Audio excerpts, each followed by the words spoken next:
This is South Carolina, also called the Palmetto State. South Carolina is mostly known for its beautiful places and smiling faces. The smiling faces and beautiful places of South Carolina, I'm totally shocked. now is also one of the states leading the nation in crime. South Carolina has another side, a darker side, filled with Crips, East Coast low like Crip, Bloods, Gangster Disciples, All day, baby. IGD 974, run and tell that. drugs, and even murder. Third most dangerous state in the union and #1 in assaults. You've got assaults, you've got domestic violence, you've got hot tempers, you've got people living on the edge, you've got people not thinking clearly, and they just commit, my favorite word, stupidness. Take a look at where we fall for all violent crimes according to a new national crime study. 4th in burglaries, 5th in murders, 10th in rape, and 15th in robbery. But why? it's do or die down here.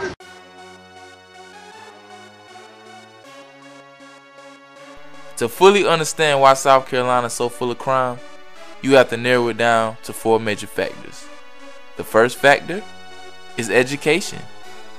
I know South Carolina has the worst high school dropout rate in America. The second factor is unemployment. Roughly 1 out of every 10 people in South Carolina is out of work. As it turns out, the state could be missing out on millions of dollars in unemployment benefits. The state's jobless rate reached a record high last December, giving South Carolina the 4th highest jobless rate in the U.S. The third factor is poverty. When you bring the economy into factor, unemployment rate, then things are going to increase.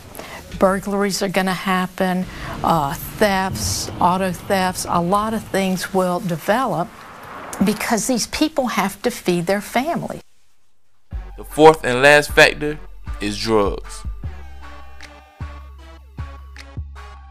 South Carolina came in as the 3rd most dangerous state. We rank 1st in assaults.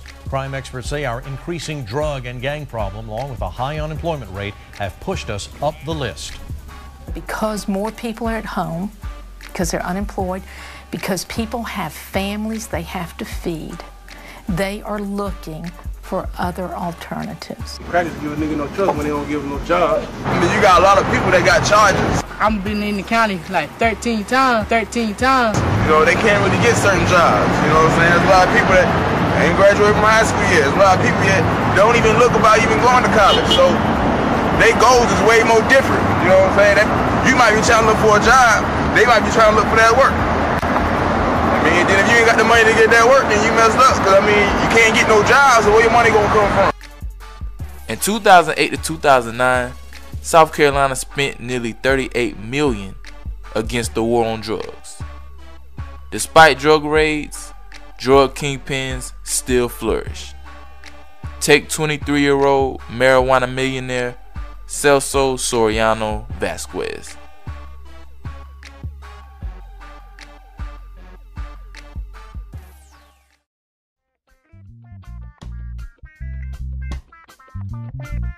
Marijuana is the most used illegal drug in South Carolina. Half of all drug arrests come from marijuana. In 2002, a truck from Mexico to South Carolina was carrying over 900 pounds of marijuana to a Mexican store owned by 26-year-old Freddie De Leon. It is common practice to receive drug shipments by trucks, FedEx, and sometimes UPS. Eventually, the feds were onto their operation and Freddie's reign was over. He is now serving 25 years in prison, and that made way for a new marijuana kingpin. State Law Enforcement Division raided this house in Richland County and found block after block of marijuana. Some in this bedroom and its closet. More in another bedroom. Its closet stacked floor to ceiling. In the kitchen, they found a kilo of cocaine and more pot, along with garbage bags full in another room in the house. This all started with an arrest Wednesday in Greenville. That led investigators to this house in Richland County. They arrested one armed man inside and found the drugs. Their search led them to 2 other houses where they found cash. 4 gym bags full of cash. SLED doesn't even know yet how much, but it's hundreds of thousands of dollars. They're also not sure yet how much marijuana they found, but estimate it's more than 1 ton. Celso and his network got their drugs into the city by using 18-wheelers. They used interstates such as I-20, I-26, and I-95. These 3 interstates are major drug trafficking interstates in the state of South Carolina. I-20 connects South Carolina to Atlanta, and I-95 stretches from Florida to South Carolina all the way to Maine.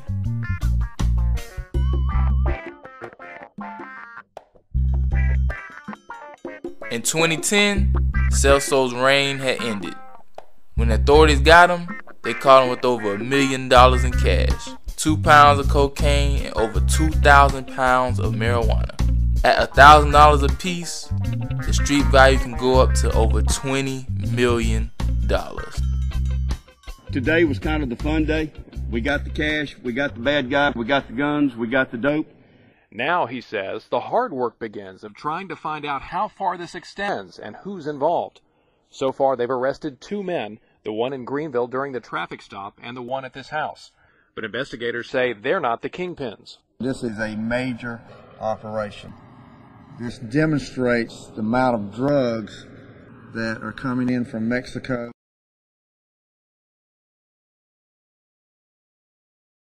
Next up is college drug kingpin Tremaine Graham.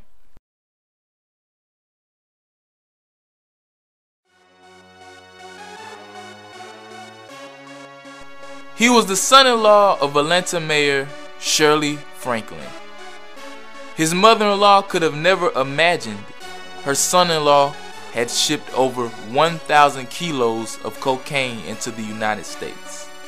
Authorities say he was among the leaders of the largest and most organized drug organization in South Carolina history. According to the DEA, evidence was linked to Graham personally supplying over 500 kilos of cocaine, with the street value close to $10 million.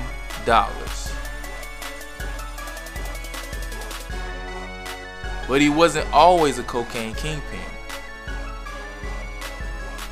In his younger years, he was a student at Clemson University.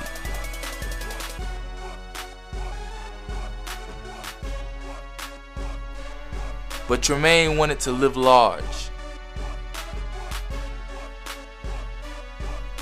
So in 2001, he and a college buddy planned to start a high-end car dealership in Atlanta. They had everything they needed to open their dealership, except one thing: money. This is when the legend of Tremaine Graham truly begins. And he meets Detroit native Southwest T, who became a solid investor into the car dealership. Southwest T and his brother Big Meech, leader of BMF, had been major cocaine dealers since the 1990s. And unlike many, they created a drug empire worth $250 million. Eventually, Graham got greedy and he started selling cocaine himself. Because of his connection with Southwest T, Graham was able to ship large amounts of cocaine to Greenville, South Carolina. Everything was going good until September 11, 2001. Because of September 11th, security was heavy on the borders, which forced a reroute of cocaine that was being shipped from Columbia, South America to Columbia, South Carolina.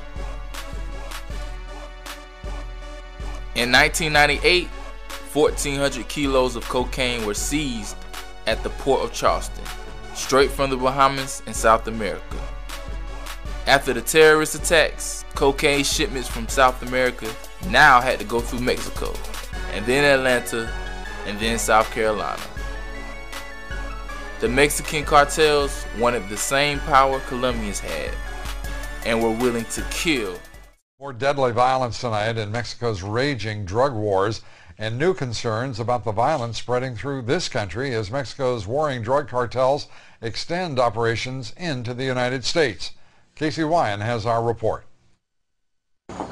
From a shootout between two rival drug cartels in Culiacan, capital of Mexico's Sinaloa state, to the assassination of a state police officer and subsequent hostage standoff in the tourist haven of Mazatlan. At least 21 people have been gunned down since Thursday in Sinaloa. One local paper called it a bloodbath.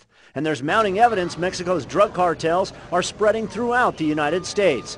The National Drug Intelligence Center reported this spring the cartels now operate in at least 195 U.S. cities. The report states that Mexican drug trafficking organizations are the most pervasive organizational threat to the United States. They are active in every region of the country and dominate the illicit drug trade in every area except the Northeast. Now, because of the violence at September 11th, drugs had to be transported in different ways to trick law enforcement. Graham used private jets to get the cocaine into the United States. And once they arrived, the cocaine was placed into coolers, boxed up, and then shipped to a fake address by a UPS carrier who was paid thousands to deliver the boxes to the real address. If that didn't work, they used vehicles with secret compartments to transport large amounts of drugs and cash. It started out in Mexico, then to California, then to Atlanta, and finally to smaller dealers in Greenville, South Carolina. By 2004, Graham was living large. So large, he had friends like Michael Jordan and Charles Barkley. Not only was Graham living good, so was his co-conspirator, Big Meech. He was hanging out with stars such as Young Jeezy, Fabulous, and Jacob the Jeweler, who would eventually go to prison himself for money laundering for Big Meech. Not only was Big Meech making money and hanging out with stars, he was also appearing on DVDs. Everybody moved like brothers, and then everybody from different places: Milwaukee, St. Louis, Detroit, Texas, Atlanta, Cali, you know what I'm saying, Florida. We got people from everywhere in our mind. Everybody move as one. Everybody is prospering in some kind of way, in their own way. Every man plays his own role, and everything starts with the leader. I'm a good leader, so I got good people that follow. You know what I'm saying? It's simple. The attention from Big Meech's murder trial and the media backfired, giving authorities enough information to begin investigating him and his brother, Southwest T. And when they started investigating Southwest T, they also began building a case against Tremaine Graham. Many cell phone taps and cocaine seizures later, Graham was arrested and indicted by former Greenville U.S. Attorney Reginald Lloyd. In October 2004, Graham was released on bond and would go on the run until June 2005. And when they caught him, they found him with nearly $2 million and over $5 million worth of cocaine. When the feds built their case against the drug network, they had over 11,000 pages of evidence, which included 150 suspects that stretched over 6 states. Finally, in 2007, Tremaine Graham was sentenced to life in prison.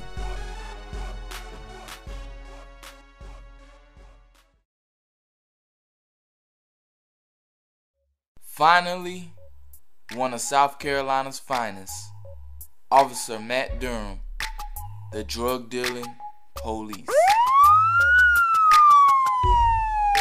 Wherever you go, there will be good cops and there will be bad cops. Questions from 2 South Carolina state troopers this morning after dash cam video shows them chasing down and hitting 2 suspects. In one video, the trooper slams into a man, then weaves his patrol car through trees and apartments, dodging children in his path, and there's the chase there. In a second video, a trooper plows into a suspect who tries to cross in front of his patrol car. The officers involved were given 2 to 3 day suspensions and remain on duty.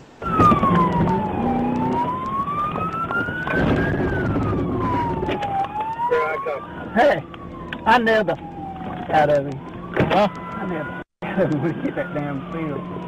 Well, he went flying up in the air. I wish you hit him. Yeah, I hit him. 2, 3, 4, 5, 6, 7, 8, 9, 10, 11, 12, 13. Carl Allen is appalled at what he sees. This video appears to show his client, 18-year-old Jeremy Rucker, being punched 13 times by former Greenville County Deputy Brian Tollison. The camera keeps rolling. And then they have the audacity to come in and treat this young man as if he's a piece of meat and taser him with electrical jolts to his body. And then that's not enough for them. They then kick 3 times to the torso. Judging by the tape, Allen says it does not appear his client posed a threat. I've seen nothing to justify the actions of these officers. Matt Durham started out as an officer for the Liberty Police Department. He was so good, he became a narcotics agent for Anderson County. Anderson is a county in South Carolina with over 20% of its people living below the poverty line.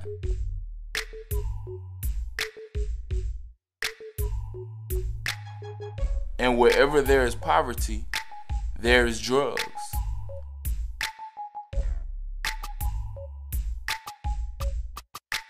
Anderson is a rest haven for drug dealers because it is located 2 hours between Atlanta and Charlotte.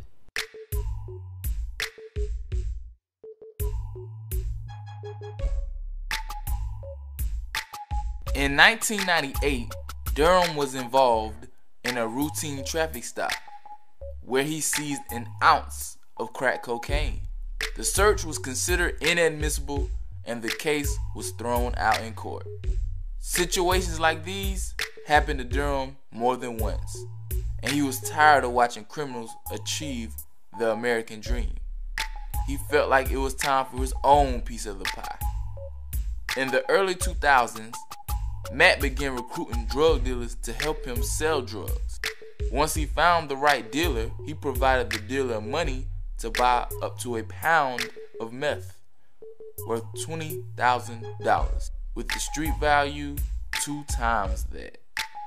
In exchange for the dealer's hard work, Officer Durham provided police protection and inside tips on what other buyers were working for the police. Durham's dealer paid him $5,000 a week for his cut from the drug profits. The money was good, but the money was so good, it ultimately destroyed Durham. In 2004, fellow officers began reporting Durham for his renegade tactics. His superior officers had waited long enough and requested SLED.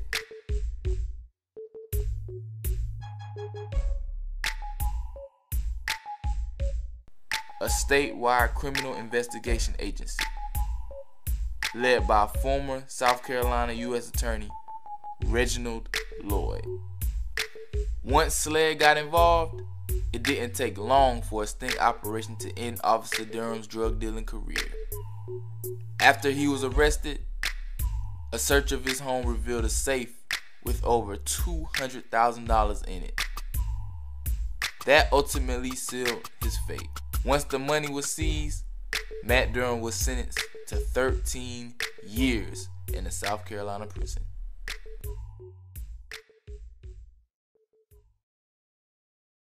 The big time guys I just mentioned aren't the only guys reaching for the American dream. We was doing our little thing, you know what I mean? We had 3 neighborhoods on Smash, you know what I mean? We had this one, we had, that's the woods over there, you know what I mean? We had Harbor Landing over here. We basically had all the fiends from any area, you know what I mean, from a whole bunch of areas coming straight over there to the spot. I had the big screen, I had all the trappings, and what I did was I had cameras and stuff out, but let me just say this, when it got down to it, I wanted to get out of it, because before I knew it, I don't want to talk about weight, but there was so many customers coming through, I could not morally accept the fact that I couldn't make money at it. I couldn't give it away enough. I couldn't keep enough women, and I started feeling bad about the things I was doing to the women and myself.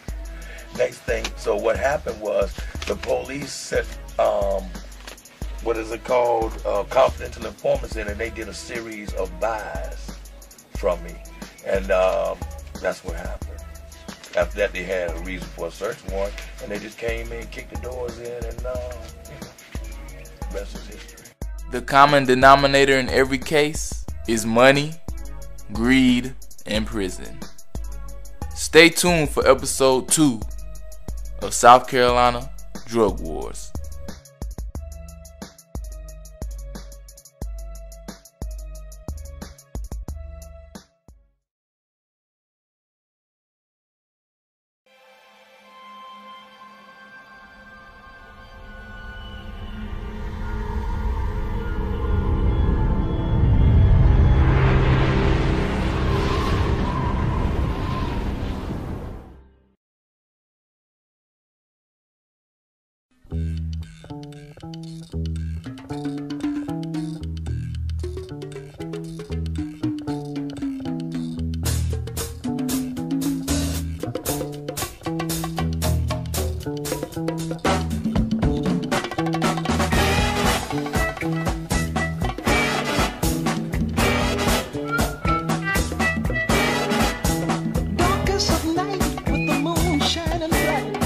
There's a set going strong, a lot of things going on.